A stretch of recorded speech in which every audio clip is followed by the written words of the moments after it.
눈을 뜨면 마주하는 하루가 가끔은 버겁게 느껴질 때가 있습니다.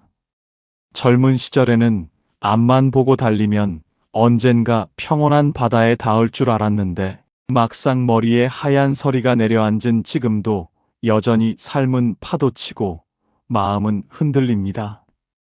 자식 걱정에 밤잠을 설치고 예전 같지 않은 몸 상태에 서글픔이 밀려오며 믿었던 사람에게 받은 상처는 좀처럼 아물지 않습니다. 왜 내 인생은 이토록 내 뜻대로 되지 않는 것일까? 하는 생각이 들 때면 가슴 한구석이 텅 빈 것처럼 시려오기도 합니다. 하지만 오늘 우리가 나누어 볼 이야기는 그 답답함이 당신만의 잘못이 아니며 오히려 그 고통을 올바르게 마주하는 순간 진정한 평안의 문이 열린다는 위로의 메시지입니다. 거친 바다 위에서 길을 잃었을 때 우리를 안식처로 인도할 8가지 나침반을 꺼내어 보려 합니다. 잠시 무거운 짐을 내려놓고 마음의 소리에 귀를 기울여 보시기 바랍니다. 부처님께서는 이 세상의 모든 것이 본질적으로 괴로움이라 말씀하셨습니다. 모든 것이 괴로움이라는 말은 단순히 슬프고 고통스러운 일만 가득하다는 뜻이 아닙니다.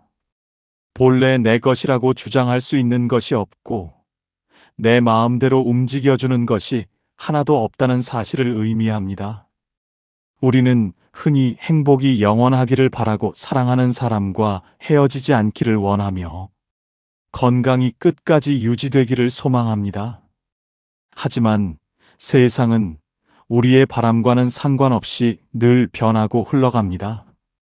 잡으려 하면 할수록 멀어지는 안개처럼 우리가 움켜쥐려 했던 것들이 손가락 사이로 빠져나갈 때 우리는 그것을 고통이라 부릅니다. 강물은 흐르기 마련이고 꽃은 지기 마련인데 우리는 흐르는 강물을 붙잡아 두려 하고 지는 꽃을 가지에 붙여두려 애를 씁니다. 삶을 지나오며 느끼는 허무함은 사실 이러한 자연스러운 변화를 거스르려 했던 우리의 간절한 마음에서 비롯된 것일지도 모릅니다. 몸이 아픈 것도 자식이 내 마음 같지 않은 것도 세상사가 내 계산대로 풀리지 않는 것도 사실은 지극히 당연한 일입니다. 이것이 바로 일체계고의 참된 의미입니다. 인생이 고통이라는 사실을 비관적으로 받아들이라는 것이 아니라 원래 세상은 내 통제 아래 있지 않다는 점을 인정하라는 가르침입니다. 비가 내리는 날에 왜 비가 오느냐고 하늘을 원망하며 울고 있는 사람은 고통스럽습니다. 하지만 비가 오는 것이 자연의 이치임을 알고 조용히 우산을 준비하는 사람은 마음이 평온합니다. 우리 삶에 찾아오는 시련과 상실도 이와 같습니다. 나에게만 왜 이런 일이 생길까 억울해하기보다 올 것이 왔구나 하고 담담히 받아들이는 자세가 필요합니다. 내가 어찌할 수 없는 일들을 놓아버리는 순간 역설적으로 우리는 고통의 바다에서 자유로워질 수 있습니다. 무거운 돌덩이를 가슴에 얹고 살아가던 마음이 가벼워지기 시작합니다.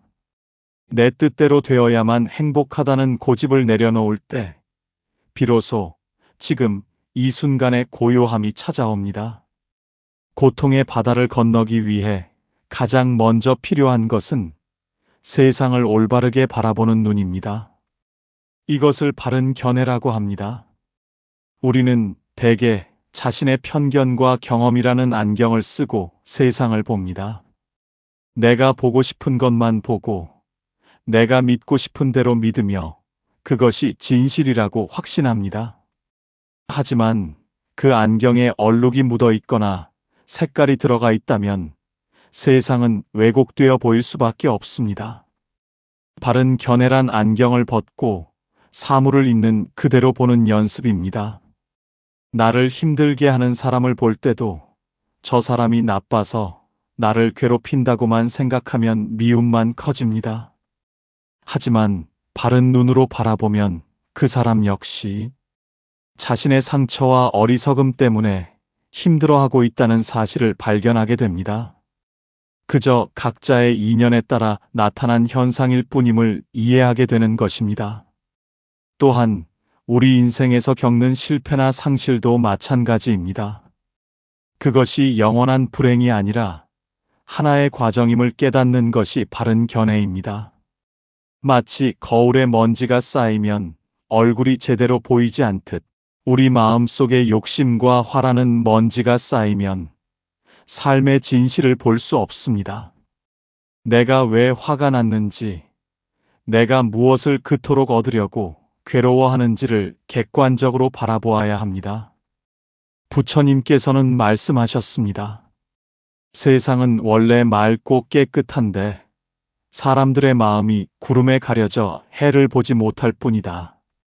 구름이 걷히면 해는 언제나 그 자리에 있느니라. 바른 견해는 내 마음의 구름을 걷어내는 작업입니다. 지금 당장 앞이 보이지 않는 막막함 속에 있다면 혹시 내가 너무나 강한 고집으로 세상을 비틀어 보고 있지는 않은지 되돌아보아야 합니다. 모든 것은 변한다는 사실을 인정하고 나라는 존재 역시 고정된 것이 없음을 알게 될 때 우리는 비로소 바른 길로 들어설 수 있습니다. 바른 견해를 가졌다면 그 다음은 바른 생각을 품고 바른 말을 내뱉는 단계입니다. 생각은 씨앗이고 말은 그 씨앗에서 피어나는 꽃과 같습니다. 평소에 어떤 생각을 마음속에 품고 사느냐에 따라 우리의 말씨와 표정이 결정됩니다. 남을 원망하고 시기하는 생각으로 가득 찬 마음에서는 결코 향기로운 말이 나올 수 없습니다. 바른 생각이란 탐욕을 멀리하고 미움을 버리며 남을 해치지 않겠다는 자비로운 마음가짐을 뜻합니다. 특히 나이가 들수록 우리의 말 한마디는 주위 사람들에게 큰 영향을 미칩니다. 오랜 세월 쌓아온 경험이 자칫하면 고집스러운 훈계나 잔소리로 변질되기 쉽기 때문입니다. 바른 말이란 때에 맞는 말, 진실한 말, 부드러운 말, 그리고 화합을 돕는 말입니다. 우리는 가끔 가깝다는 이유로 가족이나 친구에게 칼날 같은 말을 내뱉곤 합니다. 내뱉은 말은 화살과 같아서 다시 주워 담을 수 없고 상대의 가슴에 깊은 흉터를 남깁니다. 부처님께서는 말씀하셨습니다. 말 한마디가 불길이 되어 온 숲을 태울 수도 있고 서늘한 바람이 되어 갈증을 달래줄 수도 있느니라. 지혜로운 이는 자신의 입을 보물창고처럼 아끼느니라. 우리가 무심코 던진 불평 한마디가 나의 하루를 망치고 따뜻하게 건넨 격려 한마디가 누군가의 생명을 구할 수도 있습니다. 바른 말을 하기 위해서는 먼저 내 안의 화를 다스려야 합니다. 화가 머리 끝까지 치밀어 오를 때는 잠시 입을 닫고 숨을 깊게 들이마시는 것만으로도 충분합니다.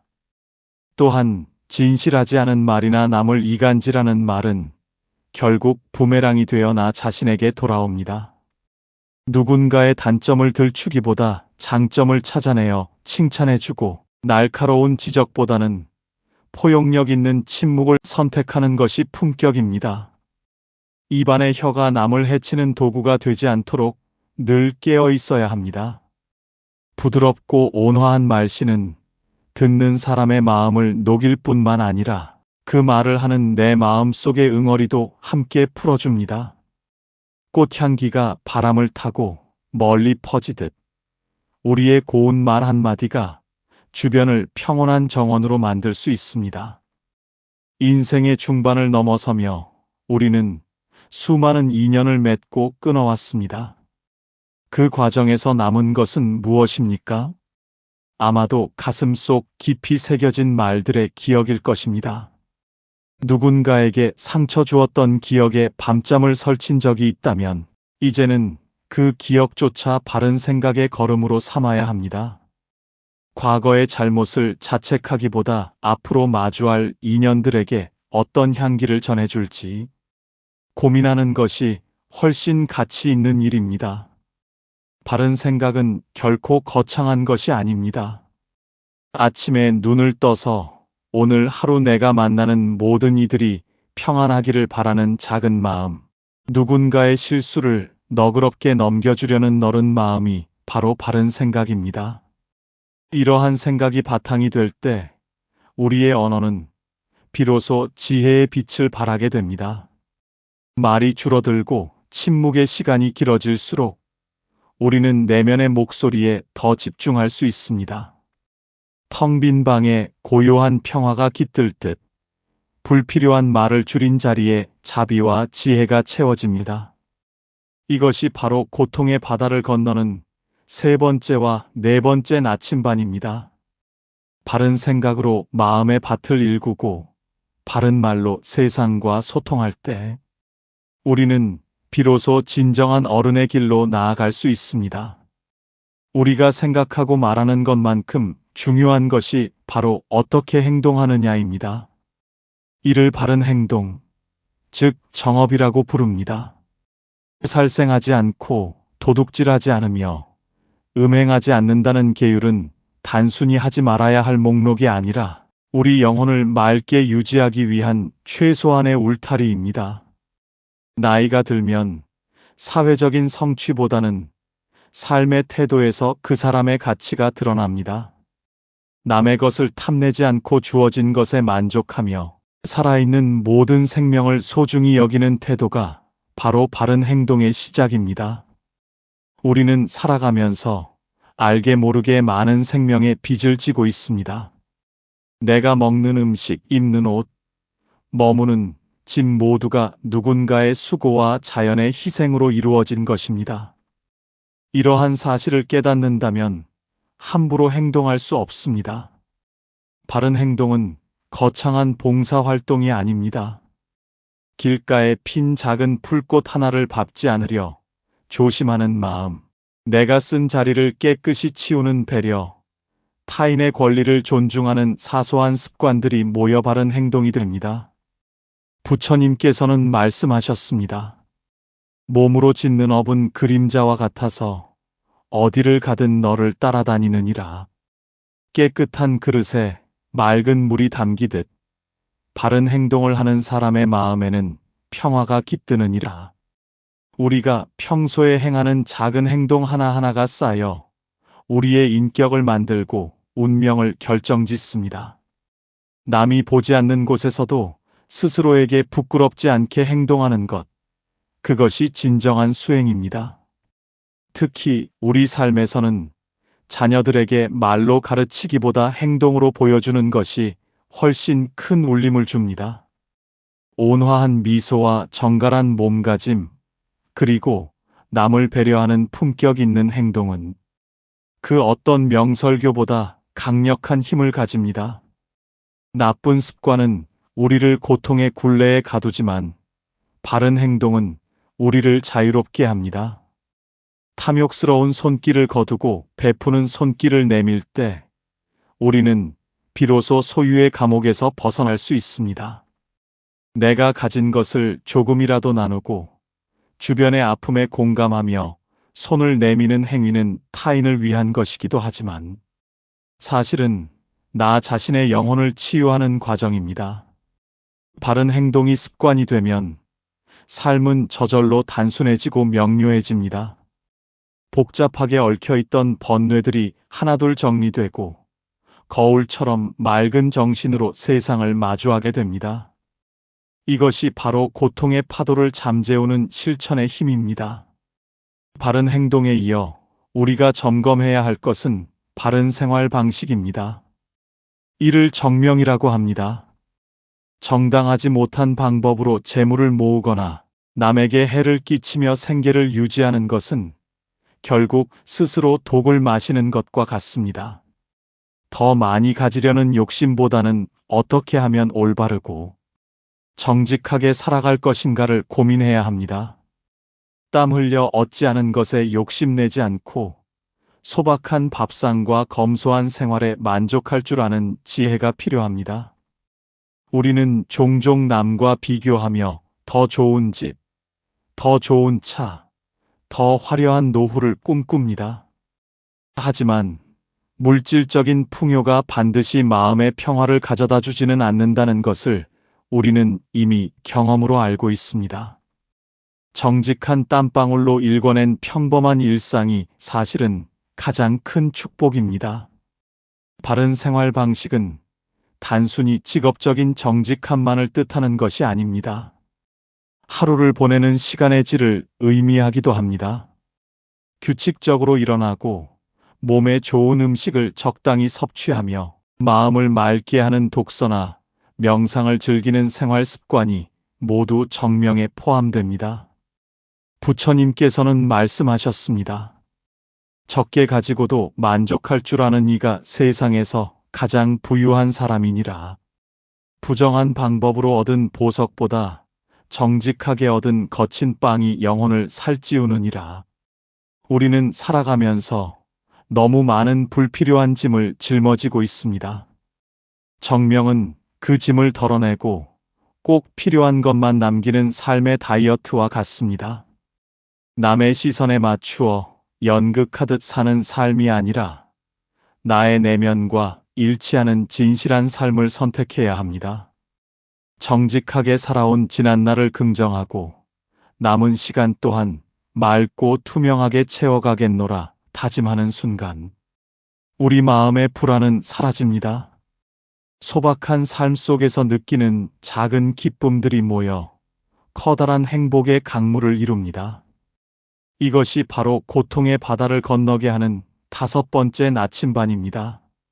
이제 우리는 고통의 본질을 이해하고 그것을 해결하기 위해 눈을 바로 뜨고 생각을 고치고 말을 다듬고 행동을 깨끗이 하며 생활을 정직하게 가꾸는 법을 살펴보았습니다. 여기까지 오신 것만으로도 당신의 마음에는 이미 변화의 싹이 트고 있을 것입니다. 하지만 이 모든 과정이 한 번에 완성되지는 않습니다. 마치 벼가 익어 고개를 숙이기까지 뜨거운 햇살과 거센 비바람을 견뎌야 하듯 끊임없는 정진이 필요합니다. 우리가 길을 걷다 보면 처음의 다짐과는 달리 발걸음이 무거워지거나 엉뚱한 길로 들어설 때가 있습니다. 마음 공부도 이와 같습니다. 좋은 말씀을 듣고 고개를 끄덕이다가도 막상 현실의 벽에 부딪히면 다시 예전의 습관대로 화를 내거나 욕심을 부리게 됩니다.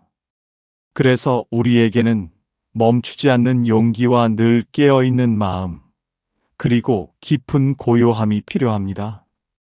이제 고통의 바다를 완전히 건너게 해줄 마지막 3가지 나침반을 꺼내어 보려 합니다.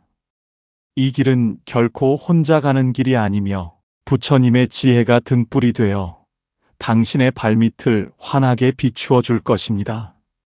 바른 노력을 뜻하는 정정진은 우리가 세운 바른 뜻을 끝까지 밀고 나가는 힘입니다.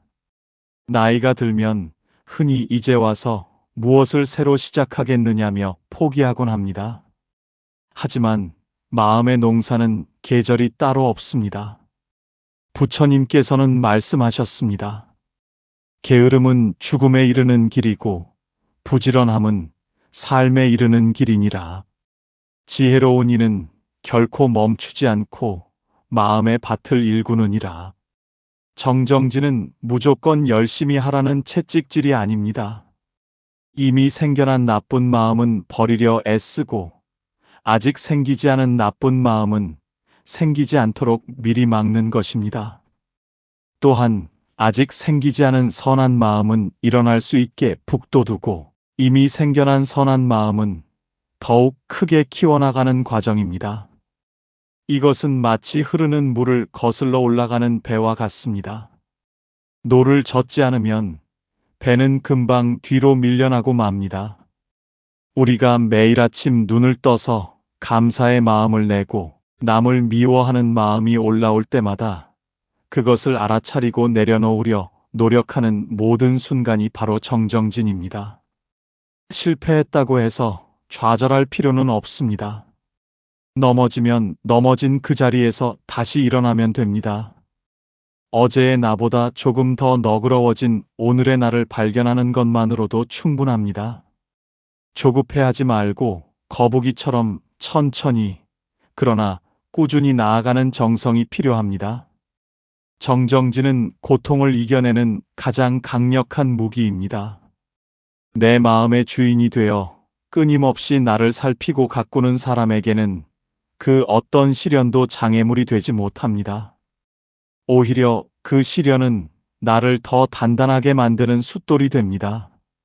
맑은 정신으로 매 순간 정성을 다하는 삶, 그것이 바로 고통의 바다를 건너는 지치지 않는 동력입니다. 우리가 괴로운 이유는 대개 지나간 과거를 후회하거나 오지 않은 미래를 걱정하기 때문입니다.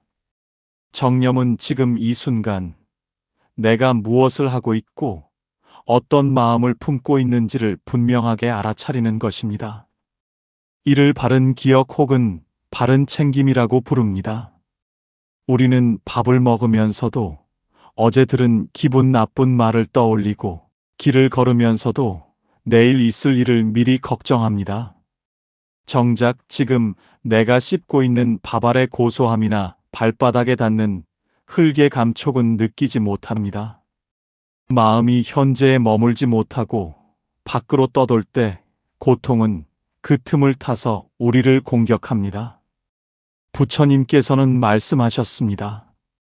과거는 이미 지나갔고 미래는 아직 오지 않았느니라. 오직 지금 이 순간만이 내가 살 수 있는 유일한 시간임을 잊지 말지니라. 정념은 마음의 파수꾼과 같습니다. 화가 올라올 때 화가 났구나 하고 알아차리면 화는 더 이상 커지지 않고 힘을 잃습니다. 슬픔이 밀려올 때 슬프구나 하고 지켜보면 슬픔은 구름처럼 왔다가 바람처럼 사라집니다. 깨어있는 마음으로 일상을 살아가면 모든 행위가 수행이 됩니다. 차 한 잔을 마실 때 그 따뜻한 온기에 집중하고 숨을 들이마시고 내뱉을 때 공기의 흐름을 느끼는 연습을 해보시기 바랍니다. 이렇게 마음을 지금 여기에 묶어두면 쓸데없는 번뇌가 발붙일 곳이 없어집니다. 나이가 들어 기억력이 흐려진다고 걱정할 것이 아니라 지금 이 순간의 나를 얼마나 선명하게 보고 있는지를 점검해야 합니다. 깨어있는 마음은 어두운 방을 밝히는 등불과 같아서 우리 인생에 보이지 않던 구석구석을 비추어 줍니다. 내가 왜 괴로운지, 내가 무엇에 집착하고 있는지를 있는 그대로 보게 될 때, 우리는 비로소 그 속박에서 벗어날 수 있습니다. 팔정도의 마지막 단계는 바른 집중, 즉 정정입니다. 이것은 흔들리는 마음을 하나로 모아 깊은 고요함에 머무는 상태를 말합니다. 흙탕물이 가라앉아야 물속의 고기가 보이듯 우리 마음의 파도가 잦아들어야 삶의 본질이 보입니다. 우리는 평소 수만 가지 생각에 휩쓸려 삽니다. 거친 파도가 치는 바다 위에서는 나침반을 보기도 어렵고 길을 찾기도 힘듭니다. 정정은 그 파도를 잠재우는 수행입니다. 고요히 앉아 숨을 고르고 마음을 가라앉히면 세상의 소음은 멀어지고 내면의 평화가 찾아옵니다. 이것은 현실 도피가 아닙니다. 오히려 가장 맑은 정신으로 현실을 직시하기 위한 준비 과정입니다. 깊은 명상 속에 머물 때 우리는 비로소 일체계고의 진정한 의미를 온몸으로 깨닫게 됩니다. 내가 움켜쥐려 했던 것들이 얼마나 덧없는 것이었는지, 그리고 내 안에 이미 얼마나 크고 밝은 지혜가 들어있는지를 발견하게 됩니다. 부처님께서는 말씀하셨습니다. 흔들리지 않는 마음은 가장 큰 성벽과 같아서 어떤 화살도 뚫을 수 없느니라. 고요함 속에 머무는 이는 세상을 있는 그대로 보게 되느니라. 정정은 삶의 태풍 속에서도 평안을 유지하는 비결입니다. 주변 상황이 어떻게 변하든, 사람들이 나에 대해 무슨 말을 하든, 상관없이 내 안에 깊은 뿌리를 내리는 작업입니다. 우리 삶은 시끄러운 세상에서 한 걸음 물러나 이 깊은 고요함을 만끽하기에 가장 좋은 시기입니다. 8가지 바른 길을 따라 걷다 보면 어느새 우리는 고통의 바다 저편, 안식의 땅에 닿게 됩니다. 인생이 내 뜻대로 되지 않아 괴로웠던 시간은 오히려 우리가 지혜를 얻기 위한 소중한 걸음이었습니다. 팔정도는 멀리 있는 이론이 아니라 우리의 생각과 말, 행동과 생활 속에 살아 숨쉬는 실천의 길입니다. 매일 조금씩 이 나침반을 확인하며 걷다 보면 당신의 삶은 어느덧 향기로운 연꽃처럼 피어날 것입니다. 인생이라는 긴 여정에서 마주하는 고통은 우리를 무너뜨리려는 장애물이 아니라 우리를 깨닫게 하려는 귀한 선물임을 잊지 마시기 바랍니다. 오늘 함께 나눈 팔정도의 8가지 지혜가 당신의 고단한 하루의 따뜻한 위로와 든든한 버팀목이 되었기를 간절히 소망합니다. 비록 세상은 여전히 내 뜻대로 되지 않겠지만 이제 당신에게는 그 파도를 타고 넘을 지혜의 배가 있습니다. 오늘 말씀이 마음에 닿으셨다면 구독과 좋아요로 따뜻한 마음을 나누어 주시면 큰 힘이 됩니다. 당신이 걷는 그 길에 늘 부처님의 가피와 평화가 함께하기를 두 손 모아 기원합니다. 긴 시간 함께해 주셔서 고맙습니다.